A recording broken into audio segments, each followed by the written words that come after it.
Welcome to the press conference for Andy Murray. Please, as always, state your name and organisation when asking your question. Andy, we'll just kick off. Just tell us how you're feeling right now. Yeah, pretty disappointed. First question. Would like? Yeah. Okay. Tough luck, Andy. It was a great battle. Joseph Regal, tennis head. Obviously, that was the first time that John has been able to beat you. What do you think was different about the match? Was it something that he did, something that you did, a combination of the two? If you could just speak to that.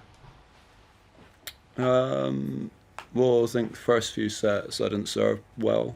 I was serving at I think, so it came up on the board. I don't know if it was after two sets, but it was at 47% first serve, so that certainly didn't help me the first two sets, and he was serving extremely well, as you would expect. And then in the fourth set, probably lost a game on my serve that I shouldn't have, up 30 love.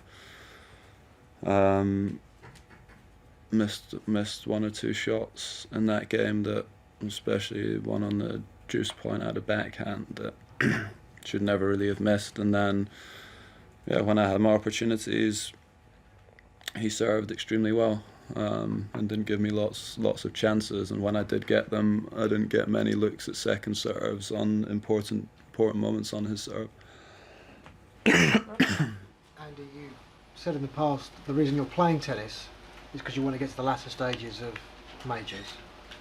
Do you still feel you can do that? Do you feel that's possible to do here at Wimbledon as you go on in your career?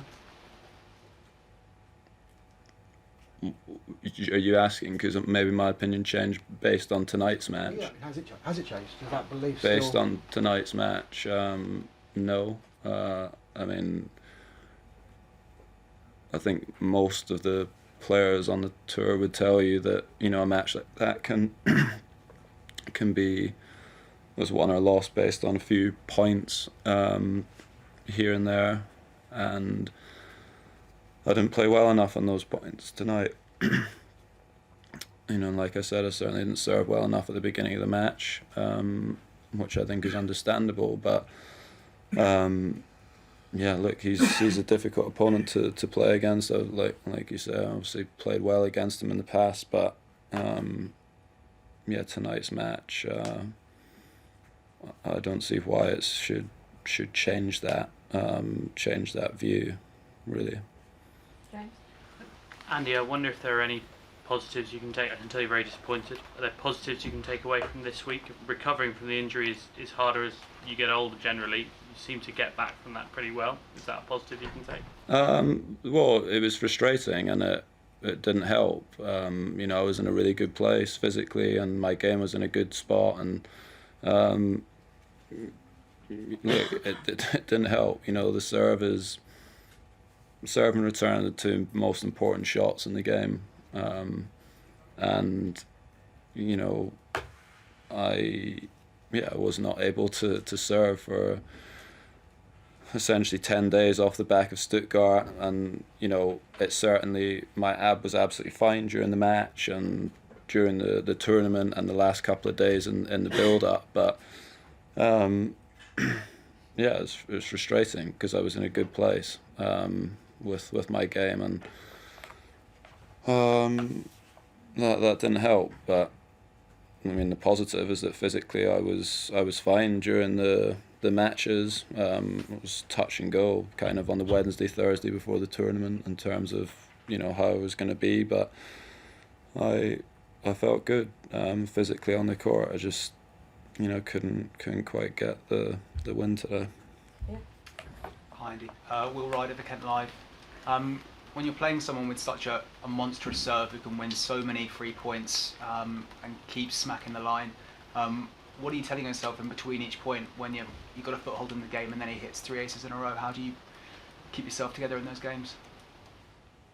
Well, I mean, I've played many times against those players and found ways to get enough balls back and make enough returns to turn the matches, whether that's been against Karlovic or Isner and Raonic and those sorts of guys. I've done well against him. So, it's just trying to read the serve a little bit better, or try and think a little bit about, the patterns that they've been serving, and, whether you can, maybe guess a little bit. But, tonight he served well, and he served very close to the lines in important moments. And when he does that, it doesn't always matter what you're trying to do. Not easy. Hi, Andy. This one clearly hurts, understandably. I just wondered if you could compare the feelings now to the loss here in the third round last year, and whether the feelings are any different because of different levels of expectation on yourself this year. Sort of compare those two factors.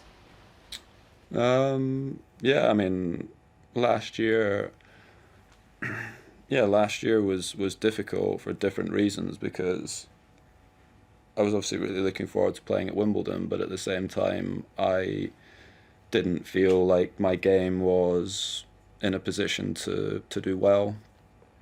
Physically, I was not in a good place coming to the tournament last year, so I was really frustrated and questioning like whether all of the work that I was doing was worth it, because my body was still not in a position to feel like I could be competitive against the best players. Whereas this year, my game was certainly in a better place physically. I felt, good, barring the sort of 10 days post Stuttgart, which was, like I said, was frustrating. But yeah, like I could have had a good run here. One of the reasons why, improving your ranking and trying to get seeded is important, to avoid, playing top players and dangerous guys like that early in tournaments. And yeah, it's one of those matches that had I got through, who knows what would have happened. But yeah, it's frustrating for different reasons. Sure. Sean of the Guardian. Serena was here last night and she was asked, will you be back next year? And she said, that's a question I can't answer. Hearing you talk now, it seems you're very confident you will be back, and obviously frustrated. Is your intention, you think, to push on and still show us what you've got in the years ahead? Well, yeah, I mean, it depends on how I am physically. That's, physically I feel good, then, we'll try to keep playing. But it's extremely difficult with the the problems I've had with my body in the last few years to make long-term predictions about about how I'm going to be, even in a few weeks' time, never mind in a year's time. So if physically I'm in a good place, then yeah, I will continue to play. But it's not easy to keep my body in optimal condition to compete at the highest level. Just to follow up on that, do you think you may have been slightly undercooked, even though you recovered? Because we all know tennis is a game of fine margins, and his serve was so good, and just if you had been a tiny bit quicker here or there, you might have won those key points. I mean, I wasn't undercooked in terms of I had lots of match play and I got to practice a lot. I just, I didn't serve particularly well tonight, and that could be something to do with not getting as much reps in pre-tournament. It could be nothing to do with that. It could have served badly. Regardless of that, I'll never know. So yeah, I didn't feel like I was undercooked coming into the tournament. I felt like, like I said, physically I was in a good place. I'd played enough matches and was ready to do well here. But yeah, the margins are fine at the highest level.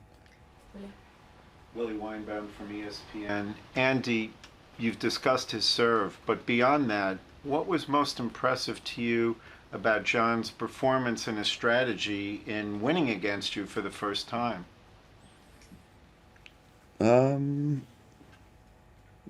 the most impressive thing for me was the serving, and then there was a few periods, I think it was in the second set, when I had a few chances, he hit a lot of very good sort of low volleys and kind of drop volleys, which,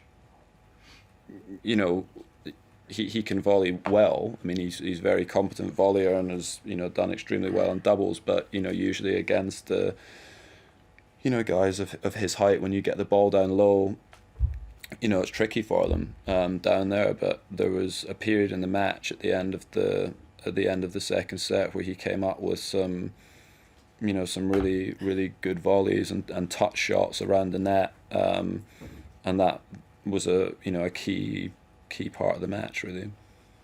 Simon? Simon Campbell, The Guardian. Andy, what are your plans for the next month or so? Where are you planning to play? I don't know exactly, to be honest. I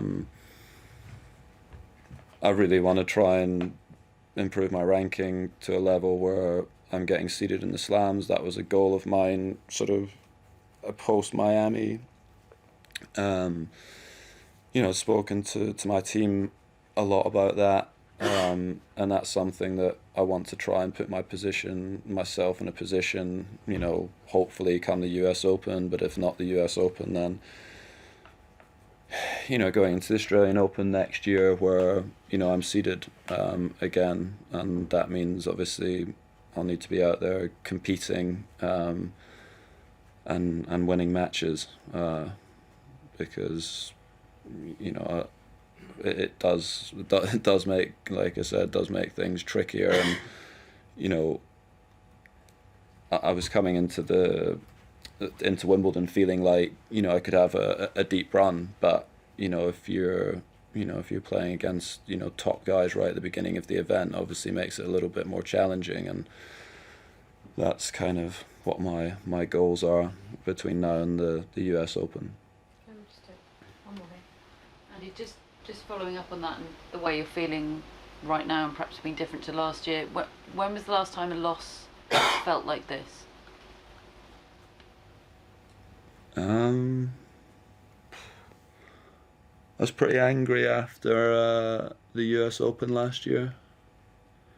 I was pretty angry after that match, probably more so than I am just now. I feel disappointed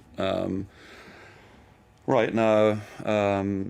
Obviously, I wanted to do well here, and I love playing at Wimbledon, and, you know, it's surface that I feel like I can still compete, you know, with the best guys on. So this definitely hurts. But yeah, US Open last year was certainly on a par with this, if not worse. Okay, we'll leave it there. Thank you very much. Thanks. Thank you.